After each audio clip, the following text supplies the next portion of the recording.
Good morning students and welcome in our science online class. In previous video we have seen the objective type questions of lesson number 2. Today we are going to see answer the following questions of lesson number 1 and lesson number 2. In today's video I will explain you the question. I hope you all have solved your exercise on your notebook. Just rectify your answers whether it is correct or not. I will send you question and answers photo later. In this video we will just discuss about the question and what will be its answer. So let's start. Lesson number 1, exercise time. Beat A, answer the following questions. Number 1, define habitat. So this question means आपको habitat क्या है वो लिखना है. habitat मतलब क्या, ठीक है. habitat क्या होता है, तो habitat means क्या, the place where an animal lives और is found naturally is called is habitat. मतलब जो भी एनिमल होता है जहाँ पे वो पहले से ही रहता है, नेचुरली रहता है, उसको ही आप क्या बोलोगे, habitat. So let's see the next question, that is name two animals living in desert and fresh water. आपको ऐसे दो कोई भी एनिमल्स के नाम लिखने जो डेजर्ट में रहते हैं और फ्रेश वाटर में रहता है. तो डेजर्ट का जो फर्स्ट एग्जाम्पल आप लिखोगे वो क्या है, कैमल लिख सकते हो, और दूसरा आप स्कॉर्पियन लिखो, या फिर आप बैंडिकॉट भी लिख सकते हो, या फिर हेड हॉग भी लिख सकते हो, ठीक है. डेजर्ट टॉर्टोइस भी अवेलेबल है. तो इन 4-5 एग्जाम्पल्स में सब कोई भी आपको 2 लिखना है वहाँ पे. तो आप ऐसे लिख सकते हो like deserts animals are camel and scorpion. Fresh water के कोई भी 2 एनिमल्स के नाम लिखने हैं, तो आप फिश फ्रॉग भी लिख सकते हो, टोड डक भी लिख सकते हो, आपको जो अच्छा लगे. Number 3, what are the various body coverings found in different animals. तो हमने सीखा था हम 4 तरह के बॉडी कवरिंग्स होते हैं.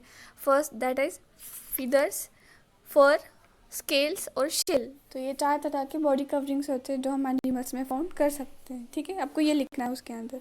Number 4, what is the role of spiracles in insect. Spiracles एक ब्रीदिंग ऑर्गन है इंसेक्ट्स में. तो वो उसका जो स्पायरेकल्स है उसका क्या काम है इंसेक्ट्स में, तो ऑब्वियसली ब्रीदिंग ऑर्गन है तो ब्रीदिंग के लिए काम आएगा.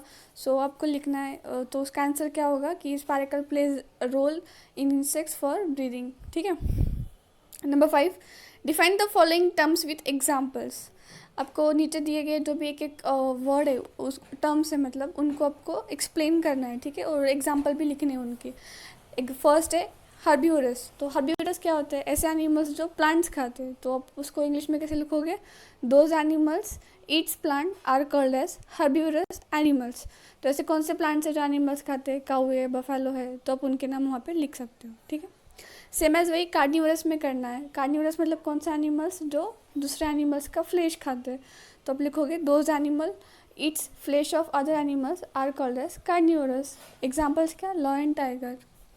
ओमनीवरस. ओमनीवरस मतलब कौन सा एनिमल्स जो दोनों भी खाते हैं, प्लांट्स भी खाते हैं और एनिमल्स भी खाते हो. तो बोलोगे those animals eat both plants and animal are called as omnivorous animals. Example क्या है उसके, बियर है, क्रो है, मैन है, ठीक है. D, amphibians. एम्फीबियंस मतलब क्या, एम्फीबियंस मतलब ऐसे एनिमल्स जो पानी पे भी रह सकते हैं और ज़मीन पे भी रह सकते हैं. तो आप ऐसे एनिमल्स को एम्फीबियंस बोल सकते हो. Those animals lives on both land as well as water are called as amphibians. So example of amphibians are frog, crocodile, okay. Number E, flightless bird. Flightless, देखो वर्ड से ही आपको समझ में आता है, उन्होंने बोला फ्लाइट और लेस.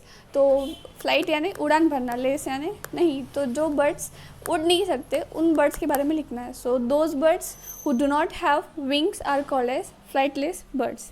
ऐसे बर्ड्स जिनको पंख ही नहीं है तो उनको आप बोलोगे फ्लाइटलेस बर्ड. एग्जाम्पल में क्या आएगा, ऑस्ट्रिच आएगा, किवी आएगा, ठीक है.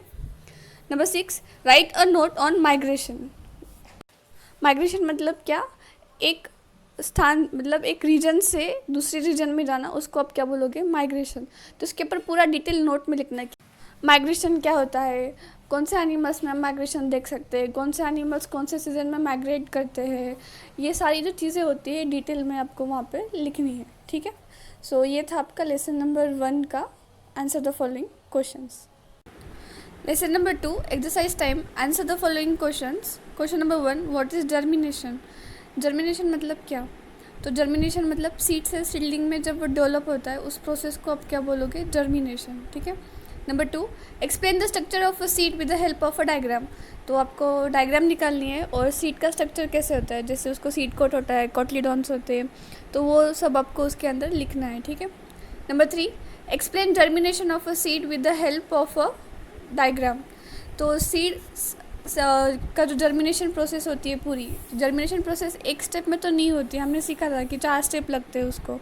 तो जो वो पूरी जो डायग्राम है जर्मिनेशन की, वो भी आपको निकालनी है और साथ ही साथ वो कैसे डेवलप होता है वो आपको पूरा लिखना है, ठीक है। Why can't all seeds grow into plants. तो जो सारे जो सीड्स होते हैं, मतलब प्लांट्स के जो सीड्स होते हैं, तो सारे सीड ही एक न्यू प्लांट में क्यों नहीं ग्रो होते, उसके रीजंस लिखना है। तो उसके रीजंस क्या है, तो कभी तो जो सीड होता है वो पेरेंट प्लांट के पास ग्रो होता है, तो फूड की वजह से क्या होता है, वहाँ पे कमी आती है। तो जो सीड होता है इनिशियल स्टेज में वो बहुत वीक होता है, तो वो स्ट्रगल नहीं कर सकता वहाँ पे, तो उसकी वजह से वो ग्रो नहीं हो पाता। या फिर कभी ऐसा होता है कि उसको प्रॉपर इन्वायरमेंट नहीं मिलता ग्रो होने के लिए, या फिर कभी ऐसा हो जाता है कि उसको बर्ड्स वगैरह खा लेते हैं, या ये सारी जो चीज़ें होती हैं, इन सब चीज़ों की वजह से क्या होता है कि जो सारे जो सीड्स होते हैं वो न्यू प्लांट में ग्रो नहीं होते, बस कुछ ही सीड्स डेवलप हो सकते हैं, ठीक है। What is dispersal. डिस्पर्सल मतलब क्या, स्कैटर्ड होना। तो जो सीड्स होते हैं वो अपने पेरेंट प्लांट से अलग होते हैं, स्कैटर्ड हो जाते हैं, उस प्रोसेस को हम क्या बोलेंगे, डिस्पर्सल बोलेंगे, ठीक है। Question number 6, how are seeds disperse by wind, animals and explosion.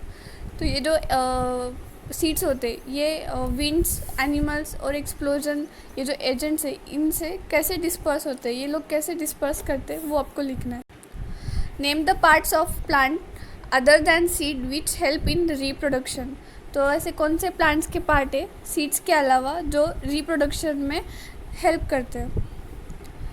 8, define agriculture and crop.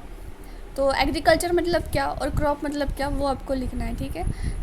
Agriculture मतलब क्या होता है कि एक पर्टिकुलर लैंड पे जब आप प्लांट्स ग्रो करते हो सेम काइंड के, उसको आप एग्रीकल्चर बोलते हो।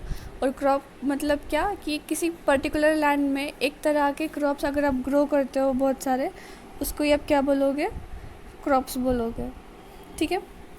Number 9, list the points that should be kept in mind while growing a particular crop. तो आपको कुछ चीज़ें बतानी है जो हमें ध्यान रखना होता है जब हम क्रॉप्स को ग्रो करते हैं, वो आपको यहाँ पे लिखना है इस क्वेश्चन के अंदर, ठीक है। So this is the end of lesson number 1 and lesson number 2. Answer the following questions. So do study properly for your first unit test and best of luck all of you. See you in the next video.